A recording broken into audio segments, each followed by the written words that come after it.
गंजाम जिला सानखेमुंडी ब्लॉक अंतर्गत पाटपुर थाना एस गोपालपुर गाँव में विषक्रिया जो जड़े नवविवाहिता मृत्यु होती हस्पिटाल महिला को मृत घोषणा कर डाक्तर। मृत महिला एस गोपालपुर गाँव विक्रम बराड़ा स्त्री निशा प्रधान झील को विष पियाई हत्या अभियोग कर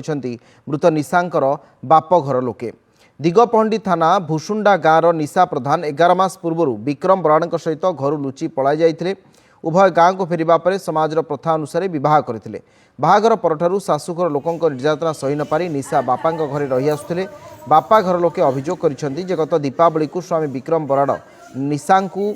बुझाई सुझाई तांको घर को नेइथिले। निशा शाशुघर को जिबा परे मध्य शाशुघर परिवार लोके निर्यातना देई आसुथिबा एवं बुधवार दिन निशा को विष पियाई मारि देइथिबा तांको मां कुमारी प्रधान अभियोग करिसेंति। स्वामी बाहर रोचंती कौनसी कारण घरे झगड़ा होता किंतु मृत्यु केमिति हैला कौन खाई बहु आमे जानी ना बोली कहिसेंति सासु।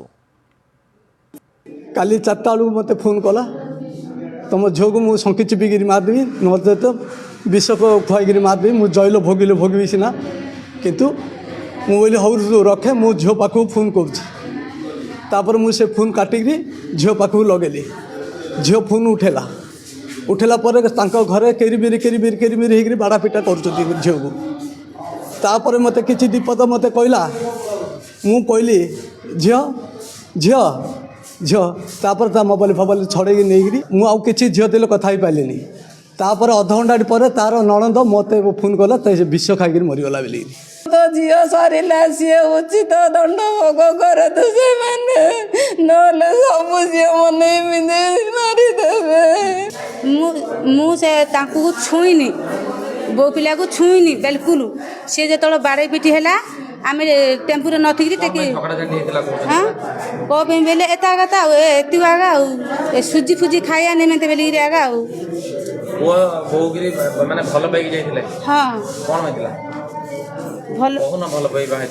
हाँ भल पाई बाहर। कालुचूड़ नाक आम सहित अच्छा दिगपहंडी रिपोर्टर कालू कौन ए घटना हस्पिटाल रे महिला को मृत घोषणा कर डाक्तर तांकर परिवार लोके निर्यातना देउथिबा कथा अभियोग आनी झील को विष पियाई शाशुघर लोके मारिदेले बोली परिवार लोके कहउछंती। कौन घटना होईची जो महिला बापघर लोके वर्तमान कौन कहउछंती एवं ए घटना रे प्राथमिक पर्यायर किछि पुलिस जानिबा को पाइलानी कि देखो अविनाश जो भाव गंजाम जिला सानखेमुंडी ब्लॉक तथा पाटपुर थाना अंतर्गत एस गोपालपुर रे जो भल पाई बह करते जो निशा प्रधान अच्छा से निशा प्रधान एवं जो एस गोपालपुर जड़े युवक को सी भल पाई बाहर को पलि जाते भल पाई गलापर जो ओडिया समाज जो रीतिनीति अच्छी से अनुसार से बह करते बह कर 11 मास पूर्वे एवं ता परवर्ती मुहूर्त रे जो जो युवक रही से बाहर रही किंतु परवर्ती मुहूर्त रे तांको परिवार लोक यौतुक निर्यातना दौथुबा अभियोग होईछि एवं गतकाली से घर भितर जो झगड़ा झांटी रही शाशु शशुर एवं बोहू जो निशा रही सहित निशा प्रधान सहित झगड़ा झांटी करते निशा प्रधान विष खाई आत्महत्या करथिबा परिवार लोक सूचना देते किंतु निशा प्रधान को परिवार लोक जो रही दिगपहंडी थाना अंतर्गत भुसुंडार रही से सूचना देते जे निजर बोहू को से यौतुक निर्यातना देकी हत्या कर परवर्ती मुहूर्त में निशा प्रधान जो एस गोपालपुर पेंठ अंतर्गत से रोते निकटस्थ निकटस्थ आरपड़ा मेडिकल रे भर्ती कर आरपड़ा मेडिकल रे डाक्तर मूत्र घोषणा करछन्ते किंतु जो परिवार लोक रही निशांकर माँ एवं बापा रही से पाटपुर थाना रे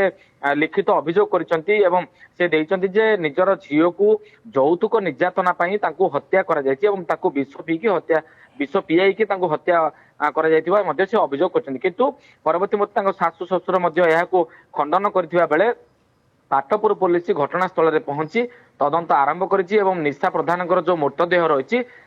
ब्रह्मपुर एमकेसीजी मेडिकल एफएमटी जो रही है शव व्यवच्छेद पठा जाए। तो देखिए पूर्व घटना को देखा दीर्घ 11 मास पूर्वे निशा और स्वामी मध्य जो भल पाइबा भितर गढ़ी संपर्क और परवर्ती मुहूर्त से बाहर को चली जाते लव मैरिज करते गाँव में आसिक रही किंतु परिवार लोक अभियोग करछन्ती जे निशा और स्वामी उभय मध्य झगड़ा रही किंतु स्वामी बाहर रोथुवा बेले शाशु शशुर यौतुक निर्यातना देते तेणु ए यौतुक निर्यातना को लेकिन हत्या अभियोग कर परिवार लोक ଭୂଷଣ୍ଡରୁ କହିଛନ୍ତି ଏବଂ ପୂର୍ବରୁ ମଧ୍ୟ ଦିଗପହଣ୍ଡି ଥାନାରେ ମଧ୍ୟ ଏତଲା ଦିଆଯାଇଥିବା ଝିଅ ପିଲାଙ୍କ ପରିବାର ଲୋକ କହିଛନ୍ତି। ଅବିନାଶ। ଠିକ୍ ଅଛି, ଅନେକ ଅନେକ ଧନ୍ୟବାଦ କାଳୁ ଆପଣଙ୍କ ବିସ୍ତୃତ ସୂଚନା ପାଇଁ। କାଳୁ ଚରଣ ନାୟକ ଥିଲେ।